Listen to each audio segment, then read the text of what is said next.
ಶುಕ್ರವಾರ ಬಂತು ಅಂದ್ರೆ ಸಿನಿಮಾಗಳು ಸಿಕ್ಕಾಪಟ್ಟೆ ರಿಲೀಸ್ ಆಗ್ತವೆ. ಈ ವಾರ ಎಕ್ಕ ಮತ್ತೆ ಜೂನಿಯರ್ ಸಿನಿಮಾ ರಿಲೀಸ್ ಆಗಿದೆ. ಇವತ್ತು ನಾವು ನೋಡಿದಂತ ಎಕ್ಕ ಸಿನಿಮಾ ಬಗ್ಗೆ ಮಾತಾಡೋದಕ್ಕೆ ಅಂತ ಹೊರಟಿದೀವಿ. ಎಕ್ಕ, ಓ ಮೈ ಗಾಡ್, ಈಗಲೂ ಕೂಡ ಥಿಯೇಟರ್ ನಲ್ಲಿ ಕೂತಿದ್ದೀವ ಅನ್ನೋ ಫೀಲ್ ಬರ್ತಾ ಇದೆ. ಯಾಕಂದ್ರೆ ಆ ಥಿಯೇಟರ್ಗೆ ಬಂದಿದ್ದಂತ ಜನ, ಹೊಡೆದಂತ ಶಿಳ್ಳೆ ಚಪ್ಪಾಳೆ, ಸೆಲೆಬ್ರೇಟ್ ಮಾಡಿದಂತ ರೀತಿ ಈಗಲೂ ಕೂಡ ಕಿವಿನಲ್ಲಿ ಗುಯಿ ಅಂತಿದೆ, ಕಣ್ಣಲ್ಲಿ ಅದ್ಭುತವಾದ ದೃಶ್ಯವನ್ನ ಕಟ್ಟಿಕೊಡ್ತಾ ಇದೆ. ನಾವು ಎಕ್ಕ ನೋಡಿದಾಗ ನಮ್ಗೆ ಅನ್ಸಿದ್ದು, ಈ ಸಿನಿಮಾದಲ್ಲಿ ಇಷ್ಟವಾದಂತ ಒಂದಷ್ಟು ಪಾಯಿಂಟ್ಸ್ ಗಳನ್ನ ಮೊದಲು ನಿಮ್ಗೆ ಹೇಳ್ತೀವಿ, ಆಮೇಲೆ ಸಿನಿಮಾ ಹೇಗಿತ್ತು, ಯಾವ ತರ ಇಷ್ಟ ಆಗುತ್ತೆ ಅನ್ನೋದನ್ನ ಎಕ್ಸ್ಪ್ಲೇನ್ ಮಾಡ್ತೀನಿ. ಒಂದು, ಯುವ ಅವರು ನಮ್ಗೆ ಅಪ್ಪು ಸರ್ನ ನೆನಪು ಮಾಡಿಕೊಡ್ತಾರೆ. ಕೆಲವೊಂದು ಸಲ ಸಿಕ್ಕಾಬಟ್ಟೆ ಎಮೋಷನಲ್ ಆಗುವಂತಹ ದೃಶ್ಯಗಳು ಇದಾವೆ. ಜೊತೆಗೆ ಮಾಸ್ ಪ್ರಿಯರಿಗೆ ಬೇಕಾದಂತ ಫೈಟ್ ವಿಚಾರದಲ್ಲಿ ಭರ್ಜರಿ ಭೋಜನ ಸಿಗತ್ತೆ. ಇನ್ನು ಬಹಳ ಮುಖ್ಯವಾಗಿ ಎಲ್ಲಾ ಕಡೆಯಲ್ಲೂ ನಮ್ಮ ಕನ್ನಡಿಗರೇ ಅಭಿನಯ ಮಾಡಿರುವಂತದ್ದು. ಈ ಮಾತನ್ನ ಯಾಕೆ ಹೇಳ್ತಾ ಇದ್ದೀನಿ ಅಂತ ಅಂದ್ರೆ, ಈ ಸಿನಿಮಾ ಪ್ಯಾನ್ ಇಂಡಿಯಾ ಲೆವೆಲ್ಗೆ ಸಿನಿಮಾ ಇದೆ. ಆದ್ರೂ ಕೂಡ ಎಲ್ಲಾ ಪಾತ್ರಗಳು ನಮ್ಮ ಕನ್ನಡದವರೇ ಮಾಡಿರೋದು ಅತ್ಯಂತ ಖುಷಿಯನ್ನ ನೀಡುತ್ತೆ. ಹಾಗೆ 3 ದೊಡ್ಡ ನಿರ್ಮಾಣ ಸಂಸ್ಥೆಗಳು ಯಾವ ಕಡೆಗೆ ಒತ್ತು ಕೊಟ್ಟಿದ್ದಾರೆ ಅನ್ನೋದು ಈ ಸಿನಿಮಾದಲ್ಲಿ ಗೊತ್ತಾಗ್ತದೆ. ಹಾಗಾದ್ರೆ ಸಿನಿಮಾದ ಮುಂದಿನ ಭಾಗಕ್ಕೆ ಹೋಗೋಣ. ಸಿನಿಮಾ ಹೇಗಿತ್ತು, ಯಾವ ರೀತಿಯ ಕತೆ ಸಾಗುತ್ತೆ ಅನ್ನೋದನ್ನ. ಸಿನಿಮಾ ಎಲ್ರಿಗೂ ಇಷ್ಟವಾಗಬೇಕು ಅಂದ್ರೆ, ಕುಟುಂಬ ಸಮೇತ ಕೂತು ನೋಡ್ಬೇಕು ಅಂದ್ರೆ ಅಲ್ಲಿ ಬೇಕಿರೋದು ಒಂದು ಸಭ್ಯತೆ. ಅಂದ್ರೆ ಅತಿಯಾದ ರೊಮ್ಯಾನ್ಸ್, ಮುಜುಗರ ಆಗುವಂತ ಸೀನ್ಗಳು ಸಿನಿಮಾದಲ್ಲಿ ಇರಬಾರ್ದು ಅಂತ. ಎಕ್ಕ ಸಿನಿಮಾವನ್ನ ಇಡೀ ಫ್ಯಾಮಿಲಿ ಕೂತು ಆರಾಮವಾಗಿ ನೋಡಬಹುದು. ಇಬ್ಬರು ಹೀರೋಯಿನ್ಗಳು ಇದ್ರೂ ಕೂಡ ಕೊಂಚವೂ ಮುಜುಗರವಾಗುವಂತಹ ಸೀನ್ ಈ ಸಿನಿಮಾದಲ್ಲಿ ಇಲ್ವೇ ಇಲ್ಲ. ರೊಮ್ಯಾನ್ಸ್ ಕೂಡ ಇಲ್ಲದೆ ಅದ್ಭುತವಾಗಿ ಇಬ್ಬರು ನಟಿಯರನ್ನ ತೆಗೆದುಕೊಂಡು ಹೋಗಿದ್ದಾರೆ. ಬಹಳ ಮುಖ್ಯವಾಗಿ ಏನ್ ಗೊತ್ತಾ, ಅಪ್ಪು ಸರ್ನ ನಾವೆಲ್ಲ ತುಂಬಾನೇ ಮಿಸ್ ಮಾಡ್ಕೊಳ್ತಾ ಇದ್ದೀವಿ ಅಲ್ವಾ. ಯುವ ಅವರು ಅಪ್ಪು ಸರ್ ಸ್ಥಾನದಲ್ಲಿ ನಿಂತು ಅದೇ ಪ್ರೀತಿಯನ್ನ ಎಲ್ರಿಗೂ ಕೊಡ್ತಾರೆ ಅನ್ನೋ ನಂಬಿಕೆ ಇದೆ. ಫ್ಯಾನ್ಸ್ ಕೂಡ ಅದೇ ತರದ ಜೈಕಾರವನ್ನ ಕೂಗ್ತಾ ಇದ್ದಾರೆ. ಸೀರಿಯಸ್ಲಿ ಹೇಳ್ತೀನಿ, ಇವತ್ತು ಆ ಜೈಕಾರ ಸತ್ಯ ಅನ್ನಿಸ್ತು. ಆರಂಭದಲ್ಲಿ ತೆರೆದುಕೊಳ್ಳುವಂತಹ ಫ್ಲಾಶ್ ಬ್ಯಾಕ್ ಕಥೆಯಲ್ಲಿ ಯುವ ಅವರು ಮಾತನಾಡುವಾಗ ನಂದಿನಿ ಅಲಿಯಾಸ್ ಸಂಜನಾ ಅವರ ಬಳಿ ಹೊಡೆಯುವಂತ ಒಂದೊಂದು ಡೈಲಾಗ್ ನಲ್ಲೂ ನಮ್ಗೆ Appu sir voice, Appu sir ಹೇಳ್ತಾ ಇದ್ದಂತ ಸ್ಟೈಲು ನೆನಪಾಗ್ತಾ ಇತ್ತು. ಜೊತೆಗೆ ಯುವ ಅವರ ವ್ಯಕ್ತಿತ್ವವು ಕೂಡ ತೆರೆ ಮೇಲೆ ಅದ್ಭುತವಾಗಿ ತೆರೆದುಕೊಳ್ತಾ ಹೋಗುತ್ತೆ. ಅಂದ್ರೆ ಇಲ್ಲಿ ಒಂದು ಕಡೆ ಅಪ್ಪು ಸರ್ನ ನೆನಪಿಸಿದ್ರು ಕೂಡ ಯುವ ಅವರು ಅಟ್ ಎ ಟೈಮ್ ನಮ್ಮನ್ನ ಕಾಡೋದಕ್ಕೆ ಶುರುವಾಗುತ್ತೆ. ಯುವ ಅವರ ಫೇಸ್ ಕೂಡ ನಮ್ಮನ್ನ ಆವರಿಸ್ಕೊಳ್ಳುತ್ತೆ. ಕಮರ್ಷಿಯಲ್ ಸಿನಿಮಾ ಅಂದಾಗ ಫೈಟ್ ಅಂತೂ ಇದ್ದೇ ಇರುತ್ತಲ್ವಾ. ಏನ್ ಫೈಟ್ ಗುರು ಅದು.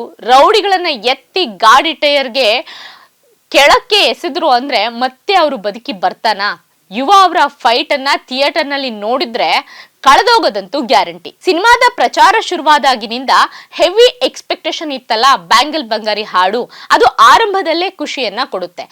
ಆದ್ರೆ ಇಂಟರ್ವಲ್ ಶುರುವಾಗೋಕ್ಕೂ ಮುಂಚೆನೆ ಬೇಗ ಬ್ರೇಕ್ ಸಿಕ್ಬಿಟ್ರೆ ಸಾಕಪ್ಪ ಅನ್ನೋ ಪರಿಸ್ಥಿತಿನ ಆ ಸಂದರ್ಭದಲ್ಲಿ ಕ್ರಿಯೇಟ್ ಮಾಡುತ್ತೆ. ಯಾಕೆ ಗೊತ್ತಾ, ಆಚೆ ಹೋಗಿ ಗಂಟ್ಲಲ್ಲಿ ಉಳಿದಿರುವಂತ ನೋವನ್ನ ಹೊರಗೆ ಹಾಕ್ಬೇಕು, ಜೋರಾಗಿ ಹತ್ತು ಬಿಡ್ಬೇಕು ಅನ್ನೋ ದುಃಖ ತರಿಸುತ್ತೆ. ಅದು ಪಮ್ಮಿ ಹಾಗೂ ಮುತ್ತನ ಸೆಂಟಿಮೆಂಟ್.